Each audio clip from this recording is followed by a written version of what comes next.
هو الذي يسيركم في البر والبحر حتى إذا كنتم في الفلك وجرين بهم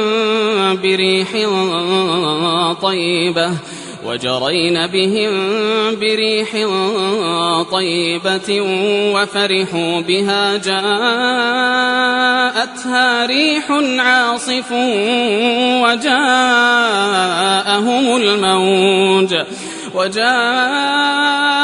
الموج من كل مكان وظنوا أنهم أحيط بهم دعوا الله مخلصين له الدين لئن أنجيتنا من هذه